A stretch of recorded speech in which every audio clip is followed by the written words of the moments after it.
Une bonne ouverture, c'est, disait-on à l'époque de Nimzowitsch, jouer 1, 2, voire 3 coups de pion maximum, puis développer toutes ces pièces une à une sans jamais la rejouer 2 fois, sauf si la nécessité de le faire s'impose parce que l'adversaire fait une menace. Ou si l'on peut éventuellement gagner du matériel par exemple. Ces principes qu'on enseigne aux débutants et qui doivent être effectivement respectés religieusement dans la grande majorité des cas, se sont vus remis en question, et ce de plus en plus fréquemment par l'apport des ordinateurs et des évaluations modernes. À une époque où les plus grands joueurs d'aujourd'hui se contentent bien souvent de déballer 15-20 coups d'ouverture appris par cœur dans les plus grands tournois, les débutants, les amateurs se retrouvent souvent bien en peine de comprendre pourquoi ils devraient s'atteler à respecter aussi religieusement ces principes que tous les grands joueurs enfreignent à tout bout de champ. L'objectif de cette première vidéo sur le thème des coups de pion à l'ouverture consiste à au moins cerner un ensemble de cas où il est facile de déceler pourquoi on rejoue des pions. J'essaierai d'être aussi exhaustif que possible, mais cela fera l'objet de plusieurs vidéos. Dans son livre L'art du sacrifice aux échecs, dont j'ai parlé dans ma dernière vidéo, Rudolf Spielmann explique la chose très intéressante suivante. Nous sommes familiers avec la règle suivant laquelle 3 coups de développement valent à peu près un pion. Cela est probablement assez proche de la vérité, mais généralement ça s'applique seulement aux positions ouvertes. Dans les positions fermées, dans lesquelles il n'y a pas de façon immédiate d'ouvrir les lignes, il est impératif d'être plus circonspect dans, lui l'expliquer dans ce contexte, le sacrifice pour le développement. À l'époque, cette comparaison matérielle entre les coûts de développement et la valeur d'un pion était en fait assez répandue, et elle est injustement tombée en désuétude, et ce alors même qu'elle permet des évaluations parfois assez précises. Il est en effet remarquable de constater que bien qu'étant une approximation, cette règle fournit des valeurs assez proches de la réalité observable sur des modules d'analyse.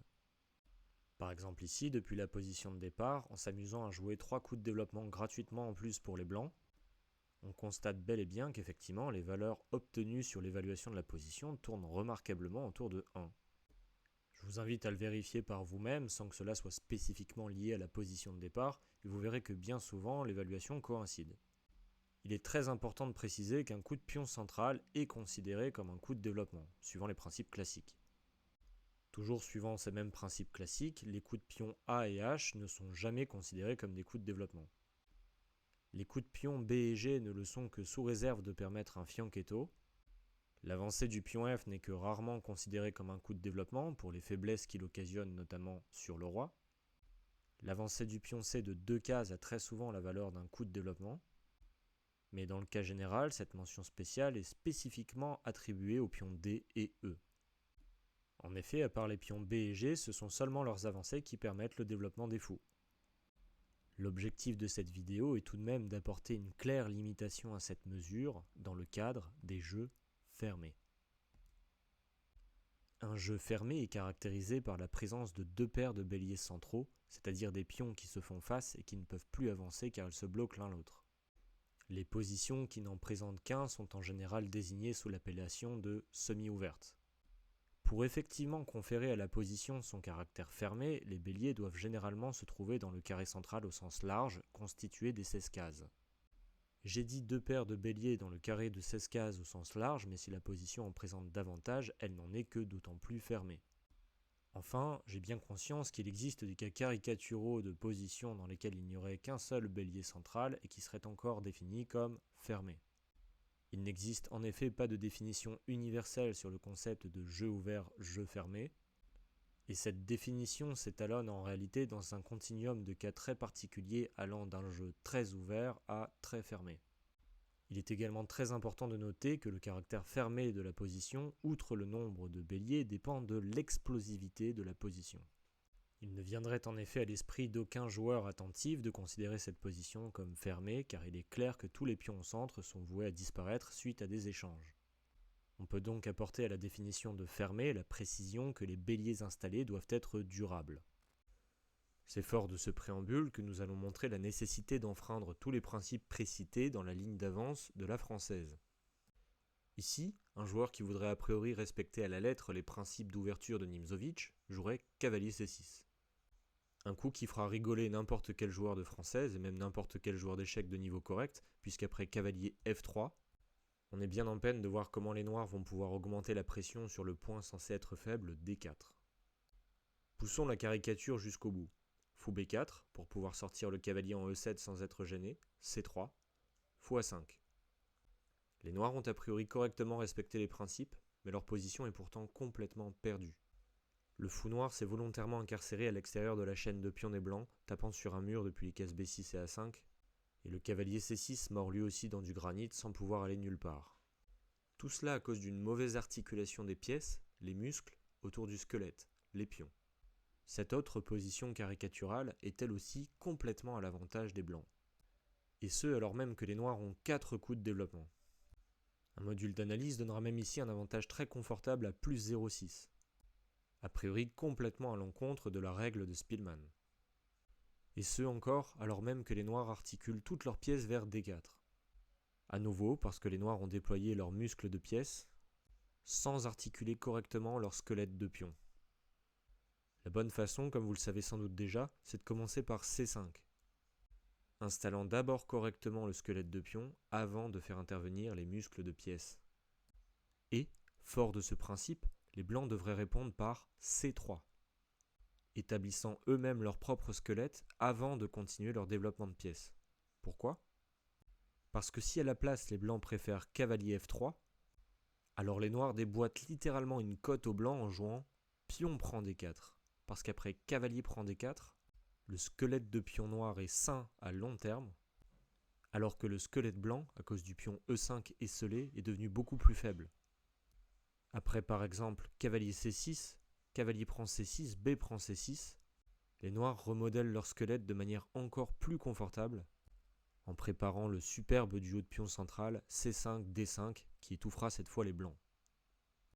Après C5 donc, les mêmes coups que ceux de ma caricature vont être joués par les noirs avec cette fois un effet réel. Après cavalier C6, cavalier F3 défendant le pion D4, dame B6, les noirs sont en train de disposer leurs pièces de la même manière, à un détail près. Le pion C articule un levier sur le squelette blanc qui fait toute la différence, et sans lequel toute la disposition classique de pièces des noirs n'aurait aucun sens dans cette position. Cet innocent petit pion C5 porte très bien son appellation de levier et colle parfaitement à ma métaphore. Cette position, c'est un peu comme si l'homme le plus fort du monde essayait de déplacer un rocher d'une demi-tonne à la seule force de ses bras. Il ne bougerait même pas le rocher d'un millimètre. Avec ce levier, ce véritable pied de biche qu'est le pion C5 cependant, ce rocher de pion D4 se ferait maintenant littéralement catapulter et sans effort.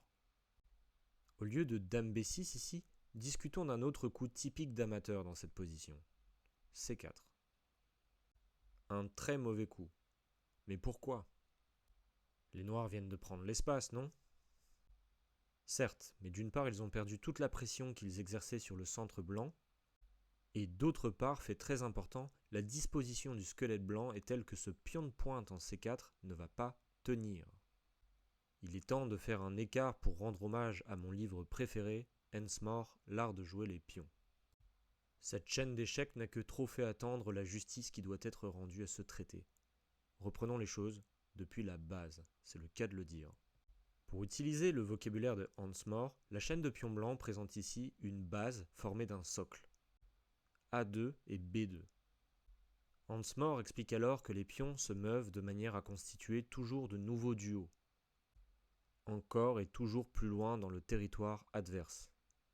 Après le coup B3, les blancs transforment leur duo de base A2-B2 en un duo de tête B3-C3, en constituant ce faisant un levier sur ce pion C4. Ce chantage ne peut être accepté ici par les noirs sans démanteler leur squelette en 2 morceaux, alors que le squelette blanc reste lui intact avec une nouvelle base, toujours aussi saine, constituée du duo socle B3-C3.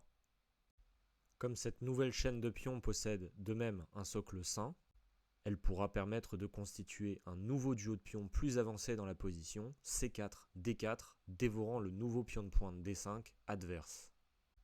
Les blancs devront somme toute prendre garde à ne pas affaiblir leur case noire, mais pour ce qui est du strict point de vue du maniement de la chaîne de pions, après un éventuel échange en C4, les blancs retrouveraient un nouveau socle en C4-D4 pour constituer ultérieurement le duo de tête D5, E5, s'en prenant ainsi au nouveau pion de pointe des noirs en E6, etc. A nouveau, après Dame B6, les blancs aimeraient suivre les principes et développer une pièce.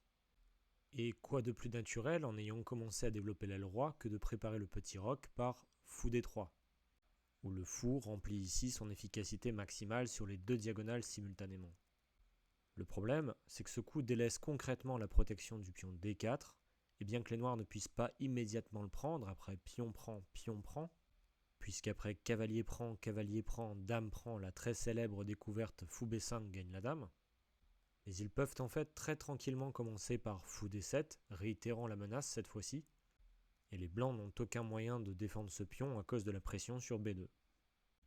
Après Fou C2 suivrait en effet cavalier B4 avec un gros avantage positionnel puisque les noirs vont récupérer le fou de case blanche et activer le leur par Fou B5. Si l'on compte jouer Fou D3 à ce stade, la meilleure façon de le faire est de continuer par petit roc, acceptant pleinement le sacrifice du pion. Cette ligne était donnée dans les vieux manuels d'échecs. Et à vrai dire, elle est encore très forte en pratique à niveau amateur. Ce qui se passe, c'est que pour le pion donné et même les deux pions donnés après cavalier C3, dame prend E5, on va avoir beaucoup d'avantages de développement et le roi noir va se retrouver très vulnérable au centre. Ce qui se passe, c'est que sur les coups les plus précis donnés par les ordinateurs que beaucoup de joueurs forts ingurgitent par cœur, après par exemple dame B8, cavalier prend D5, fou D6, dame G4, roi F8, les noirs sont proches de l'égalité. En réalité, les coups que vous avez sous les yeux sont encore de la vieille théorie, mais la plupart des forts joueurs modernes les ingurgitent à la vitesse de la lumière grâce aux nouveaux modules d'analyse. C'est pourquoi, finalement, afin d'éviter de perdre un pion et de compléter le développement, les blancs commencent d'abord par le curieux coup A3. Encore une infraction remarquable au principe, seulement permise dans un tel jeu fermé, et qui n'est justifiée que par les raisons concrètes qui précèdent. On sait en effet que tout tourne autour du point névralgique D4 que les blancs doivent soutenir, et A3 est un coup qui indirectement vise à en préparer la défense. Alors qu'ils ne peuvent ni sortir le cavalier en D2 sans gêner le fou, ni mettre le fou en E3 sans perdre B2, et que leur fou F1 ne peut pas encore trouver sa meilleure diagonale. Pour la faire courte, après cavalier H6, les blancs vont commencer par forcer la décision avec B4 tout en prenant l'espace, ce qui après l'échange des pions en D4 permettra confortablement au fou de se développer en B2. Le pion D4 étant bien soutenu et la structure de pion blanc établie dans de bonnes conditions, les blancs vont maintenant pouvoir compléter leur développement en bénéficiant d'un avantage d'espace. Ce que je viens de vous montrer constitue l'une des plus grandes lignes principales que nous étudierons ultérieurement dans d'autres vidéos. Intéressons-nous plutôt à un autre coup positionnel basé sur une idée très profonde, C4. Attendez, je viens pas de dire que c'était un coup d'amateur quelques minutes plus tôt ? Mettez en pause et prenez quelques minutes pour bien comprendre ce qui a changé. Vous devriez pouvoir anticiper mes remarques.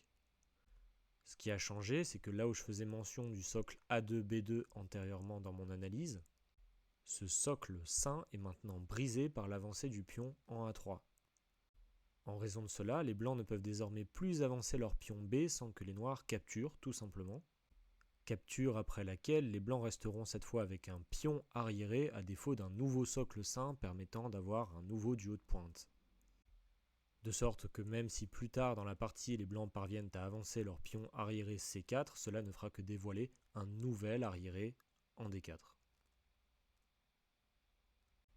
Voyez ainsi, et comme le soulignait Hans More, à quel point la qualité de la base d'une chaîne de pions est fondamentale dans son évaluation. Un socle malsain peut complètement la dévaluer en supprimant tout espoir ultérieur de la mettre en mouvement. Cependant, malgré la dévaluation de la chaîne de pions causée pour les blancs et la possession de la case B3 pour les noirs, le soulagement de la pression sur le pion D4 causé par l'avancée du pion noir rend aux blancs les mains libres pour compléter leur développement sur l'aile roi, de sorte que le coup C4 n'est que l'une des lignes principales et non pas la seule ligne principale. Soulignons simplement avec intérêt qu'il est joué très régulièrement par des joueurs de premier plan, dont Maxime Vachier-Lagrave, aussi bien avec les blancs qu'avec les noirs. Après A3, un autre coup raisonnable que les noirs peuvent essayer pour empêcher la poussée B4, c'est A5, une nouvelle infraction de principe. Ce coup A5, qui ne développe toujours rien, a été essayé par des joueurs de premier plan comme Anand, Nepomniachtchi ou encore Korchnoi. Le résultat de cet échange de coups, c'est que si les blancs et les noirs n'ont toujours rien développé l'un l'autre, maintenant les blancs peuvent faire fou d3. En effet, après fou d7 ou pion prend d4, pion prend d4, fou d7, je vous invite à comprendre en quoi la position est si fondamentalement différente de tout à l'heure. Rappelez-vous, qu'est-ce qui posait problème et qui ne pose plus problème maintenant? Que jouent les blancs? Je considère que vous avez mis en pause. Ici, les blancs peuvent jouer fou c2, et là où tout à l'heure les échanges en d4 suivis de cavalier b4 posaient problème, ce n'est plus le cas ici grâce au pion a3. Après cavalier e7, les blancs peuvent tranquillement roquer. Et si vous avez bien suivi les enjeux de la position, vous devriez normalement pouvoir deviner le prochain coup logique des noirs. Les noirs devraient jouer cavalier f5. Il est intéressant de noter que si les noirs ont un demi-coup de développement en plus sur le papier, les blancs, eux, ont accompli le coup de développement qui aurait le plus d'importance si le jeu venait à exploser. Je ne fais pas cette remarque pour rien. Je vous invite à mettre la vidéo en pause et à trouver la façon dont les blancs peuvent lancer une combinaison d'explosion de la structure de pion centrale. Je considère que vous l'avez fait. Ici, les noirs peuvent jouer le très fort fou prend f5, non pas avec pour seule idée de doubler les pions noirs, mais de dynamiter la position au centre par le très joli c4. Vous reconnaissez le pattern, encore un duo, et vous savez la suite, après d prend c4, on constitue, encore et toujours, de nouveaux duos. Sans rentrer dans plus de détails, les blancs obtiendraient évidemment une position écrasante grâce à ce très fort duo central en cinquième qui étrangle les noirs, la faiblesse des pions noirs et la case c3 pour leur cavalier. J'ai obtenu à vrai dire cette position sur l'échiquier face à un joueur à 1900 LO en compétition à Cambrai. C'était la première fois que je voyais cette ligne, je m'attendais ici au coup cavalier f5 et j'avais prévu la séquence qu'on vient de calculer ensemble. C'est ici que mon adversaire a décidé de dévier et jouer cavalier g6. A nouveau, je vous invite à mettre la vidéo en pause et à faire par vous-même tout le travail d'évaluation que je m'apprête à vous expliquer pour trouver ensuite le meilleur coup. Je considère que vous l'avez fait et je procède maintenant à l'évaluation du coup cavalier g6. Le coup cavalier g6 est directement dirigé contre mon pion de pointe e5, soulageant ainsi la pression contre mon pion d4, contrairement au coup cavalier f5. Pour démanteler les chaînes de pions adverses, la règle à suivre est en général la suivante, s'attaquer à la base d'une chaîne de pions. Lorsqu'en amont je vous montrais qu'il était mauvais de jouer cavalier f3 à cause de pion prend, cavalier prend, c'était justement de ça dont il s'agissait. Le pion e5 se voyant privé de son support apporté par le pion d4, les noirs vont maintenant pouvoir confortablement prendre en chasse le pion e5. Ne vous en prenez à la pointe d'une chaîne de pions que lorsque vous êtes certain de pouvoir la faire sauter. Tant qu'elle est suffisamment solide et notamment défendue par un pion, vous mordez dans du granit.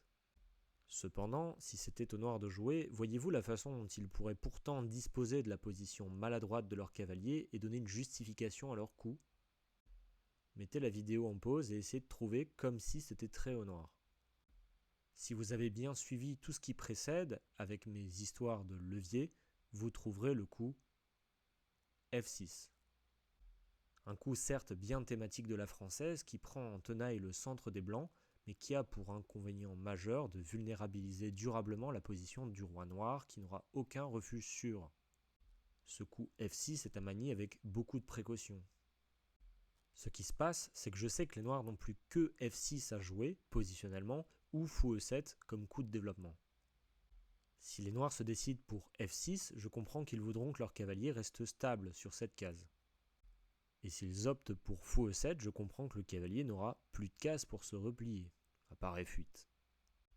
Je m'interroge ensuite sur mes pièces. Quand bien même je sortirais le cavalier d2, où irait-il ensuite? Il ne peut ni aller en c4, ni en e4, et le recycler même vers g3 n'aurait pas un très grand intérêt et prendrait beaucoup de temps. Mon fou ne peut toujours pas bouger à cause de la pression sur b2. Ma dame et ma tour peuvent bien bouger, mais ne feront rien de concret.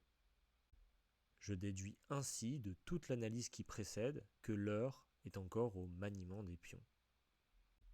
J'ai joué h4. Maintenant, si mon adversaire continue par f6, après h5 il sera contraint de retourner en e7, après quoi le simple tour e1 se préparant à exploiter la colonne et les noirs vont se trouver dans de grandes difficultés. Si les noirs ferment d'urgence avec F5, alors leur cavalier n'a nulle part où aller. Il serait maintenant trop tard pour jouer cavalier F5 à cause de toutes les prises. Et comme précité, mon adversaire ne peut pas non plus jouer fou E7. Vous voyez pourquoi? Après H5, mon adversaire serait contraint de jouer cavalier F8. Je vous invite à mettre la vidéo en pause et à comprendre pourquoi cavalier H4 ne marche pas. Ça va avoir son importance dans la suite. Je vous explique maintenant. Après cavalier H4, les blancs joueraient cavalier prend H4, fou prend et dame G4. Avec une double attaque. Mon adversaire me dira après la partie qu'il avait compris ce problème de cavalier H4, dame G4 et a joué le coup pion prend D4 en réponse. Un excellent coup. J'ai naturellement recapturé. Est-ce que vous voyez la différence? Mon adversaire a joué fou E7. Encore une fois, mettez en pause et essayez de trouver le meilleur coup. Je considère que vous l'avez fait, je passe à la résolution. Si je jouais maintenant le très tentant H5, alors la pointe d'avoir échangé en D4, c'est qu'après la variante cavalier H4, cavalier prend H4, fou prend, dame G4, vous voyez la défense des noirs maintenant? Les noirs jouent le très joli dame prend D4, défense par rayon X. Et fait plutôt rare, après dame prend G7, dame prend E5, une deuxième défense consécutive en rayon X. J'ai donc ici joué le très bon coup positionnel, G3. Encore un coup de pion. Mon adversaire, qui a fait un coup de côté et placé ses pièces de manière inadéquate face à mon squelette de pion, en paie maintenant le prix fort. Un peu comme à l'image de mes positions caricaturales de début de vidéo, le cavalier G6 et le fou E7 sont dominés et vous allez voir que la situation ne va faire qu'empirer. Mon adversaire joue maintenant F6 dans une tentative désespérée de dynamiter mon pion de pointe et c'est tout naturellement, logique avec moi-même, que je continue par H5, chassant le cavalier dans ses derniers remparts, cavalier F8, obligatoire. Et c'est seulement maintenant que mon squelette de pion a atteint un nouveau point culminant que je peux penser à développer convenablement mes pièces. Quel est le coup le plus naturel ici? Cavalier C3. Mon adversaire prend alors une fois en E5, ce qui n'arrange pas vraiment sa position, et décide de roquer. Quoi d'autre? Je vous invite à nouveau à mettre la vidéo en pause et à deviner mon prochain coup. Je considère que vous l'avez fait, je passe à la suite. Maintenant que la structure de pion n'a plus grand chose à faire pour évoluer, et que le jeu s'est considérablement plus ouvert d'ailleurs, les coups de développement ont nettement repris de leur importance. De plus, l'aile dame de mon adversaire est très ouverte et son roi est exposé. C'est un roc opposé, évidemment on va jouer l'attaque. Ce qu'on aimerait faire donc, c'est compléter le développement de la façon la plus logique possible en sortant le fou C1. Le coup qu'on aimerait jouer par principe, c'est fou E3. On vise toutes les cases noires affaiblies de l'aile dame et on attaque la dame en prime. Encore faut-il mettre la tactique au service du développement et comprendre pourquoi les noirs ne peuvent pas prendre le pion B2. Il est encore temps de mettre rapidement en pause pour le calculer. Si les noirs se décidaient à prendre le pion B2, outre le simple avantage stratégique conféré par l'ouverture de la colonne B sur le roi noir, qui suffit déjà amplement, après cavalier A4, dame B5, les blancs gagnent la dame par fou D3. Après fou E3, mon adversaire replie donc sa dame avec dame C7. J'investis ici toutes les cases de son territoire avec cavalier B5, dame B8, quoi d'autre. Et ici tout gagne, on peut jouer le simple tour C1, mais j'ai continué par fou B6, attaquant la tour. Et si mon adversaire avait continué par le coup tour E8, je vous invite à simplement contempler le tableau suivant. Les blancs, qui en milieu de jeu avaient un léger retard de développement dû à leurs multiples coups de pion, se retrouvent maintenant très en avance sur le développement. Comme si la disposition harmonieuse de leur squelette de pion avait eu un effet ressort, propulsant par la suite toutes leurs pièces sur les bonnes cases. Le fou E7 est complètement dominé à la fois par mon jeu de pièces mais aussi par la disposition de tous mes pions. Le cavalier F8 ne peut strictement aller nulle part. La tour E8 n'a plus aucune case. Le fou D7 est incarcéré dans ses propres pièces. La tour H8 ne peut rien faire d'autre qu'un aller-retour. Et le cavalier C6 ne peut que reculer sur la case D8. et la dame noire ne peut faire que des allers-retours en A8, B8. Après fou B6 donc, mon adversaire n'a pas pris la peine de bouger la tour en E8, il a tenté un peu désespérément cavalier prend E5, et après cavalier A7, les noirs abandonnent parce qu'ils doivent sacrifier la dame. La partie que vous venez de voir est certainement l'une des plus jolies parties positionnelles que j'ai jouées sur la ligne d'avance. Pour faire un aparté hors sujet qui fera l'objet d'une prochaine vidéo sur une thématique tout à fait différente, il n'y a absolument pas besoin de 2 joueurs classés à plus de 2600 Elo pour produire des chefs-d'œuvre. Ça n'est pas vrai. Cette idée préconçue qu'ont les joueurs suivant laquelle seuls des joueurs titrés peuvent produire du jeu de qualité est en réalité complètement erronée. Le classement Elo d'un joueur donné n'est qu'une moyenne, et les fluctuations de la qualité du jeu d'un joueur donné autour de cette moyenne, d'une partie à l'autre, en fonction de la position, vont grandement changer.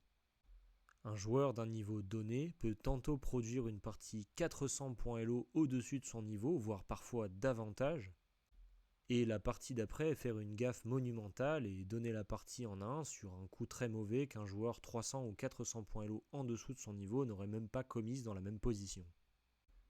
L'Elo, c'est la moyenne de la qualité de son jeu, et elle ne prend pas en compte la variance de la qualité d'une partie à l'autre. Je tiens cette partie pour beaucoup plus belle que tous les bons résultats que j'ai pu avoir face à des joueurs pourtant titrés. Et je rappelle au passage qu'il ne faut jamais sous-estimer son adversaire, même à un classement Elo en dessous de 2000, car aujourd'hui c'est bien peu fiable. Avec la difficulté liée au coût financier de se déplacer pour faire des tournois, et aussi avec la période Covid, les classements Elo ont perdu énormément de leur signification. Pour faire monter son classement d'une quinzaine de points, il faut faire une performance à près de 200 points Elo au-dessus de son classement. Sur un tournoi qui va nous prendre tout un week-end, va demander un déplacement en général de plusieurs heures en voiture et va nous coûter l'équivalent de 500 € de frais entre l'hôtel, les déplacements, la nourriture. De sorte qu'une des vérités un peu taboues mais malheureusement bien réelles du jeu d'échecs, c'est que pour atteindre son classement Elo, il faut en fait pouvoir jouer beaucoup de tournois. Et malheureusement, ça coûte cher. Je m'égare, ce sujet ce sera l'objet d'une prochaine vidéo, mais tout ça pour dire que certains adversaires parfois très mal classés vont jouer brillamment. Et que vous ne devez donc pas être surpris si parfois vous allez jouer des parties extrêmement disputées face à des joueurs qui ne sont pas forcément titrés. D'ailleurs, anecdote plutôt amusante, en rentrant chez moi, je constate que cette position de ma partie s'est en fait produite entre 2 grands maîtres en 2002. Rappelez-vous, dans ma partie, mon adversaire a joué fou E7 et j'ai ici indiqué qu'il ne fallait pas jouer H5. Je vous invite à essayer de vous rappeler pourquoi. Dans cette partie, les noirs et les blancs ont intercalé les coups tour C8 et cavalier C3 avant de jouer fou E7, ce qui ne change pas grand-chose au problème sur H4. Et les blancs, un grand maître pourtant, ont joué la blunder H5. Blunder pour les raisons que j'ai déjà expliquées dans la vidéo et que moi et mon adversaire avions calculées. S'en est suivi les coups déjà précités dans la vidéo au fil de mon analyse, cavalier prend H4, dame G4, dame prend D4, et les blancs se sont retrouvés avec un pion de moins et ont perdu la partie. Comme quoi. J'étais en voyant cela d'autant plus fier de la qualité de la partie que moi et mon adversaire avions joué. Et en fin de compte, la seule erreur véritable de mon adversaire dans cette partie, c'était cavalier G6. Enfin, je remercie chaleureusement mes donateurs du mois, Goulox, Saïf, Jean-Charles et Pascal, sans lesquels cette vidéo n'aurait pas vu le jour. Je leur dédie pleinement cette vidéo bonus sur Hensmore, et si vous souhaitez me voir produire les vidéos suivantes sur ce thème, je vous invite à venir me soutenir sur Tipeee. Si vous estimez que mon contenu est de qualité et mérite d'être promu, n'hésitez pas à liker la vidéo, à vous abonner et à la partager, c'est très important pour moi. J'ai malheureusement conscience que cette vidéo, tout comme celle sur la gestion du Zeitnot, la psychologie des moments clés, ne feront pas autant de vues qu'une vidéo sur les ravages du blitz sur le cerveau ou la triche aux échecs. Je sais qu'hélas, des contenus qui visent à améliorer profondément votre compréhension du jeu font beaucoup moins de vues que des contenus basés sur l'émotionnel, avec les polémiques et les scandales du moment, ou que les vidéos qui vont vous faire mettre votre cerveau sur off en vous déroulant les coups sans rien vous expliquer, sans jamais vous inviter à mettre en pause pour réfléchir par vous-même, ou en simplifiant tout à l'extrême pour essayer de plaire à tout le monde. J'ai à cœur que chaque vidéo de ma chaîne apporte quelque chose de conceptuellement unique sur votre pratique du jeu d'échecs. Je sélectionne soigneusement chaque sujet que je m'apprête à développer avec vous en m'assurant que j'apporte bel et bien une nouvelle pierre à l'édifice, en proposant quelque chose d'inédit qui va me demander des jours d'écriture et de montage. Je refuse que cette chaîne tombe comme bien d'autres dans le putaclic. Les titres seront toujours parfaitement révélateurs du contenu de ce que vous allez trouver dans ma vidéo et vous ne verrez jamais une miniature de moi faisant une grimace abominable.